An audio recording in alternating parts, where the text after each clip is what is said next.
What's up, guys? Tim Queenie, and today I'm going to tell you exactly how to find new customers and clients on LinkedIn. In case you were wondering why you should be on LinkedIn, let me actually tell you. I actually had to bring up this paper so I don't forget any of the facts. Here's the important number. There's currently actually over 1 billion users. B with a billion. It's billion with a B.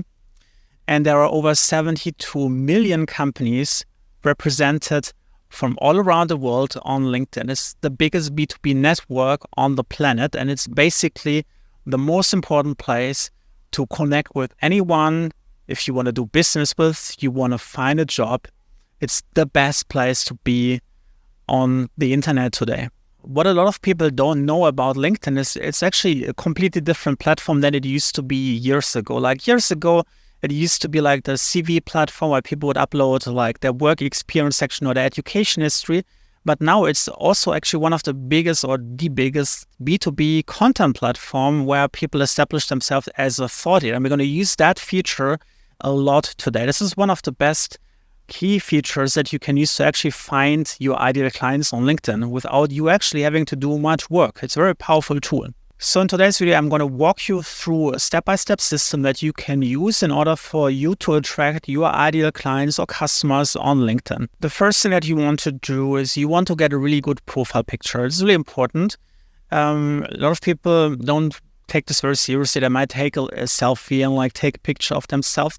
And then I wonder why they're not getting the results they're looking for on LinkedIn. LinkedIn is a very visual platform. Every time you show up on LinkedIn, in the search results, or if one of your pieces of content shows up in someone's newsfeed, it will always have your profile information next to it. And it was always like a small picture of you. And most people, they're very visually focused. They instantly make a value statement based on like, do you look knowledgeable? Do you look like a nice person? And if both of those characteristics are true, they're more likely to actually click on your profile. Because every time you click on someone's profile, in a way, it's a risk. Like, if you click on someone's profile and then sometimes people, and I've seen this like myself a lot of times, unfortunately, click on someone's profile and you think, oh, that was interesting.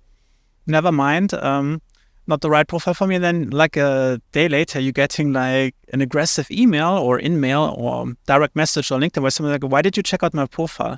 Is there anything I can help you with? Of course, most people are really nice on LinkedIn, but like every once in a while, you're getting like an odd person like this. So if you can make a value statement based on a profile picture, if someone looks friendly enough, that actually is a really good way to evaluate, is it safe for me to click on that profile? So what I would recommend is you getting a professional headshot picture taken. It doesn't cost that much. You probably find like a local photographer. And then what I would recommend that you wear something that you feel like this is representing how you want to be perceived. That can be business casual, or it could be full-on suit. Could be like a more conservative black and white dressing, or maybe you want to add like a little bit of color, maybe wearing like an accent color on your dress. And what I would recommend that you try out different styles and just take a couple of pictures, spend a little bit more money, just switch out your outfits like a couple of times during the shoot. So a wide variety of pictures and a wide variety of poses. And one of the best ways I can actually evaluate which ones are the most successful profile pictures, so I have the highest likelihood of actually working well for you, is to use another app which is called Photofeeler. I'm not affiliated with them. It's just a really great tool I've used over the years. It's basically a tool where other people can kind of left or right swipe on you. Like they can kind of rate your profile picture, you upload it, and then you can earn credits by actually rating other people's profile pictures. There are different categories. Some people looking for, would that be a great picture for a dating website? Or other people like, would this be a great LinkedIn picture? And then there's different criteria where you can rate people and you can give them recommendations. What kind of impression are you getting from them based on that picture? And then the more pictures you rate, the more credits you get. And then you can get other people to vote on your profile picture. It's a really great way to have a few competing profile pictures to figure out like which one actually creates the right impression that you want to be perceived as on LinkedIn. Because oftentimes the pictures that we find will look the best, and it's not the pictures that would actually work the best on LinkedIn. So this is a really great tool to make a data-driven decision about your profile picture and get some data in, and then just choose the one that would really work best. The second thing that you want to do is you want to optimize your LinkedIn headline. Your LinkedIn headline is your one sentence value pitch on LinkedIn, which really clearly communicates who you are, what do you have to offer, and who is your ideal audience, or in this case, clients. You really want to use that as a statement to, in one sentence, give someone your mini elevator pitch. Like an ideal client should read your LinkedIn headline and should instantly understand if you are someone who might provide value to them. What you can also do, because your LinkedIn headline is actually one of the most important keyword factors, you also want to include some of the important keywords relevant to your industry. For example, if there's a specific certificate that everyone in your industry has, you want to include that in your LinkedIn headline. Let's say you have an MBA, you can include that in your headline. Let's say you have achieved a specific result, you can include that in your headline. If you have been featured in a specific publication, you can include that. If you have been awarded a specific award, you can include that in your headline. You have up to 220 characters of space for your LinkedIn headline. If you want to get a couple of ideas, I have written an entire article about this, which contains a lot of different LinkedIn headline formulas. You can check out the link down in the description and in the pinned comment below. And this is really a powerful tool because next to your profile picture, your name, your LinkedIn headline is the third attribute that will be shown up on every section of LinkedIn, whether in search results or if someone discovers your content in their newsfeed. So it's really important to make sure that those three things are taken care of well. Now, the fourth thing is actually something very underrated. Most people don't pay too much attention to it, but it's actually updating your profile location. Now, LinkedIn will do that by your postal code. And the way this works is once you enter a postal code, it will then give you like a location name, which will sometimes be the precise location, which could be like a specific part of the city, or it could be like a wider area, a metropolitan area around the city. And you have a choice between like how much information you want to share with your network. But this is very important because LinkedIn does a lot of geolocation matching of like which profiles will show up when someone does a particular search, because it wants to show you relevant people. And like, let's say you're living in New York and you're looking for, maybe you want to hire someone like who's working like as a Java developer. It makes a lot more sense that actually the top results that show up for if you're searching for Java developer without a specific location would be people within your city, because they are more likely, it's much easier to invite them to an interview. You don't have to think about like getting a visa for them. And it makes a lot more sense. So if you have, especially if you have a local business where you're looking for local clients, it's really important that your location should match that of where you want to attract your clients from. So you should have the city named for something that makes sense to them. Now, sometimes you might live in a small town right in front of a big metropolitan city. So in this case, it might actually make more sense to actually use the name of the larger city, because that's more recognizable and that makes it instantly more relevant for someone looking for someone. They don't have to care that you have to like drive half an hour longer to get to where they are. It just matters that the first step is taken care of, which means like they have a first sanity check. Yeah, that person is from the right area. They might be able to help us. And then once they've established, oh, you're actually not living there, but like you're living like, I don't know, 20 minutes further away in a town that never knew that this was part of the bigger city, it doesn't matter anymore. You just have to get over the initial check, and setting the right location based on like what you want your ideal audience to know about you is a really important step. Now, a really cool feature LinkedIn has recently added and requires, unfortunately, a LinkedIn Premium subscription is to add a custom button. Now, this is different to the buttons that you already have on LinkedIn, which is kind of sending you a message or an email and sending you either like a connect request or to follow you. It's the third button, which is completely customizable. You could link this to a particular website or maybe a contact form, or maybe like your company website, and you can label this however you want and like link it to wherever you want. As long as you're not linking it to malware, it's like entirely up to you what you're going to use it for. And it's a really powerful way to really get people you want to win as a customer or client to discover something that you want them to see. That could be, for example, like an intake form, or maybe it's a form for get a free initial consultation, or maybe it's a download for a particular like lead magnet that you want to share them, or like a white paper or a case study, whatever it is. It's a really powerful tool to collect customer information or have a contact form on your website, whatever it is, where you want to collect some customer information and contact information. And it's really one of the reasons why it might make perfect sense to actually upgrade your LinkedIn profile from a free to a premium account, or even a Sales Navigator account. Okay, now we're getting to the really good stuff. We're going to talk about engagement on LinkedIn, why this is one of the most powerful tools on the entire platform. We already established that LinkedIn is a place to build authentic relationships and to do networking. One of the best ways you can actually network with people is to start with small talk.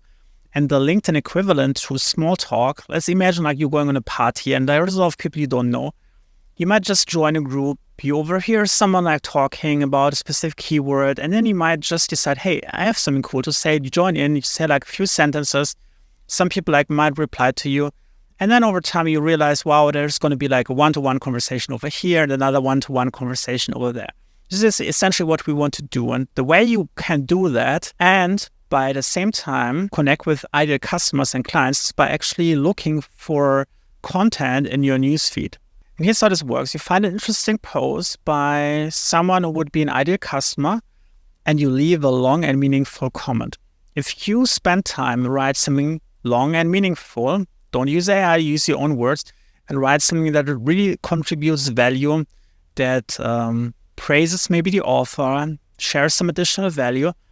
It makes them remember you. They will remember your name, your profile picture, and your headline. And if some combination of those three things makes sense to them, they might check out your LinkedIn profile. And then they're going to read it, they might scan over it, and they might decide, wow, this is an interesting person. I might send you a connection request, I might follow you. They might reply to your comment. Oftentimes, this is exactly how it happens. Someone reads your comment, I think it's interesting, but I don't know if they want to reply to you. Then I check out your LinkedIn profile. They think you're interesting, so they come back and they reply to your comment. It's a really great way to have a little bit of small talk about a topic that is relevant to them, where you can actually demonstrate that you can provide value to them. You can be a very useful resource for them. And then they remember your name and they remember that you provide value to them. That might lead them to them sending you a connection request, and makes it way more likely that any future networking attempts will actually be able, you will be able to go to the next step, connect with them, have a one-to-one conversation, and eventually maybe becoming a customer or client of theirs. Now, this is an important part. After you have done a lot of commenting on a lot of different ideal customers, what you want to do is you want to actually either see if they send you a connection request, which would be ideal because then you don't have to use any one of your weekly invitation limits. Or if you have someone that's a little bit more shy, then you can actually use one of your at about 100 connection requests per week to send them a connection request. And then what happens is if they accept it, you grow your network, especially if you have like a new LinkedIn profile, you haven't been really active. It's so important to extend your network. The way you want to think about this is that customers are often connected to other customers. They always like to do networking. There might be like a local event in a city where they all come together, and then they're building like a network of peers. And so when they connect to you, they also follow you. That means like whenever you're posting a piece of content, that they might see it. If they like it, if they leave a comment, some of their network will see it. And because they're often connected to other customers, it's very likely that you will be shown to even more customers. And they might decide to follow you or send you a connection request. And it really helps you exponentially grow your LinkedIn network with ideal customers. There are two options how you can send a connection request. You can either send a message or you can send none. There is a limit of how many connection requests you can actually send with a message. So the default is you should send none. And paradoxically, actually, your connection request is more likely to get accepted if you actually don't include a specific message. And once they have accepted a connection request, you can always follow up like in a personal direct message and tell them a little bit more about you or ask them a question. Now that you have built an initial network of ideal customers on LinkedIn, you really want to nurture those relationships. And one of the best ways to do that is actually to create content on LinkedIn. And the best content type I would recommend is which has the most power, both in terms of impact and also like the highest reach, is actually creating PDF documents. There's different ways you can do that. You can either create like a Word document or Google Docs and just export it as a PDF. Or you can use, if you want to be a bit more graphical, use an app like Canva and just export like a multi-page document as a PDF, or any presentation platform like PowerPoint or Keynote will work just as fine. And what you really want to do is you really want to communicate. You want to jam-pack those things just as like little booklets, like can be like a page long or like 3 to 5 pages. So sometimes like maybe even 10 pages. If you have like a large font, you can easily fill out 10 pages without like too much work. You really want to communicate value, share information that are really valuable to an ideal client. Information I might not know about. Maybe it's commentary about a news event, action steps they have to take, 5-step solution to common problems that most customers face all the time. Maybe a new solution to an old problem, which is kind of never really going away, they have to face on a daily basis. So by really providing value, you're really deepening the relationship, because just from your first impression, they might think you're interesting. But by actually you sharing valuable information every day, they really perceive you as like really valuable, someone they don't want to miss in their life, someone who is part of their daily routine. And it's a really powerful way to really show up consistently in their newsfeed. And then the more you show up, the better they remember you. And that has so many benefits. They might be way more open to having a one-to-one conversation with you. They might also remember you when they have, maybe you're not the right fit at the moment. Maybe they don't have a problem that you can solve. But maybe like in 6 months' time when something comes up and they're like, hey, who could I ask about this? Who could I reach out to? And then I remember your name because you're always in their newsfeed. So the powerful way to stay at the back of someone's mind. And then when something comes up, you will be the first one to be reached out to, or the first one to be recommended to someone else who might face a problem that you can help them solve. Now, when you're publishing content on LinkedIn, some posts will work better than others. And you will see this in the amount of engagement and the quality of engagement that you're getting. Some posts will get a lot of likes, will get a ton of reshares, a lot of positive conversations in the comments section. Some posts will be like, have a lower amount of, maybe even like not get any engagement whatsoever. Doesn't mean the post is bad. Some posts are just a little bit more controversial where people don't want to publicly participate, but are still going to read it. So you're going to have a high view count, but like low engagement. But like some of those posts will be real winners. They happen every once in a while, maybe like 1 in 100 posts. So don't feel bad if like not every post is going to go viral. It's completely normal. Don't expect anything better. Like if you get 1 in 100 posts going exceptionally well, you're doing a really great job. And then what you want to do is you want to take some of the best posts that you have created, which give the best kind of engagement overall on LinkedIn from your ideal clients. You want to use them. So you want to really take advantage of them. So you're not just wasting them. And one of the best ways how you can do that actually to put your those posts, pin them to your featured section. You can have between 1 and 3 top positions on your featured section where you can pin any link basically, or like in this case, LinkedIn post.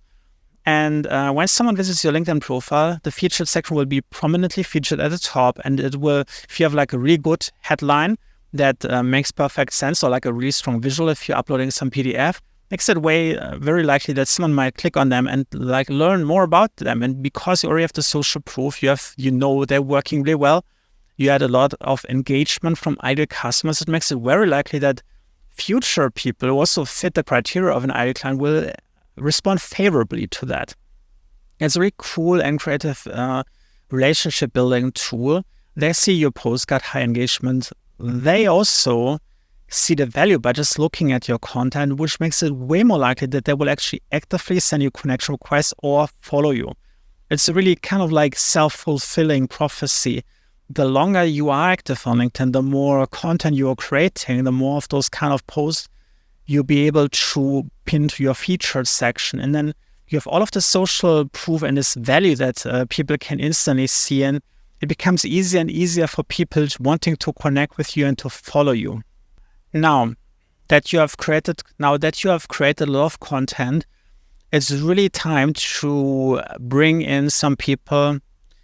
Now that you have created all of this content, it's finally time to convert some of those connections into clients. And one of the best ways how you can actually do that on LinkedIn is having a free no-brainer offer. This really depends on like your industry and like what you're doing. There's no like one fits all. But let me give you some examples what this could be. Let's say you had a bicycle shop. What you could do, what would be a no-brainer offer for a bicycle shop? It could be like a health check, where someone checks is everything all right with your bike? Are there some things that you have to take care of? Maybe they say you need like a new chain, or you need to oil like your chain, or they might say, hey, your brakes are not working as well. You have to like tighten them up a little bit. Could be something like a health check. Could also be like having like a free 15 to 20 minutes consultation. Could also be that someone is reviewing, let's say, an SEO review of your website. Or let's say you're a personal injury lawyer that could just be talking about your options without you having to sign up. They could just tell you, hey, this is the kind of money you could potentially win if you sue this and this party. Really depends on like whatever you're doing, but like think of ways, if you don't have an offer like this yet, think of ways, what is something small that would instantly qualify someone as an ideal customer, because only ideal customers who you would be able to help perfectly and would really benefit of actually paying for your services would want to take on that offer. So you don't want to have something like generic, where everyone is getting like a free Amazon voucher. It has to be something that only makes sense for someone to spend time on an offer if they actually have a specific problem that is so urgent, they're actually willing to pay money for it to make this problem go away. So having such an offer, and either using that in a one-to-one conversation on LinkedIn, or maybe even putting this in one of your featured sections. So it's a really powerful way to actually transition people from initial interest to now they're more likely to talk business. Now, how can you actually get people to try out this free no-brainer offer? You can, as I already said, you can pin it to your featured section. You can bring this up in a one-to-one conversation. You just need to have a few smooth transition lines in order to introduce this, or you can periodically actually promote this in your LinkedIn post. Maybe have a promo post once a week where you talk about your offer. Or you could include this in every single post, put it at the footer of your post, and say, hey, PS, if you have this problem, you can also check out this free offer, and just put in like a sentence or two at the very bottom of every post. Or you could also put it like as a comment, the first comment of every post. And there's just like so many different ways how you can introduce this. You just have to like tweak your sales funnel around this offer. And then once someone has taken this on, you should instantly like know, is this person qualified? Did this like free offer now give you enough information for you to actually recommend a specific paid solution to them? Or is it like, was it so obvious, the results of your free promo offer, that they're actually asking, hey, can you help me fix this? Now that I know that I have specific problems in this and this and this area, how much would that cost if you would solve that for me? It's a really powerful way. And it's actually one of the best ways how you can create an inbound funnel of incoming leads by creating valuable content and establishing yourself as a thought leader on LinkedIn. Now, if you want to learn more about how to actually set up like a content creation system from A to Z, thinking about like what are the topics you want to talk about, like how to come up with content ideas, how to write really engaging content on LinkedIn, how to build your network in more depth, you can also check out my LinkedIn Accelerator program. I'm going to put link in the description and the pinned comment below. Or you can take advantage of my free offer, which is a free LinkedIn hashtag guide, which teaches you exactly how to identify the right hashtags to put into your posts to get organically discovered by your customers on LinkedIn. I'm going to put the links also in the description to the pinned comment below. And of course, if you want to get more videos about LinkedIn marketing and how to succeed on LinkedIn, make sure that you hit the subscribe button, smash the like button, and leave me a nice comment below. Share some of the questions you want me to talk about next on LinkedIn, and I'll see you in the next one. Bye.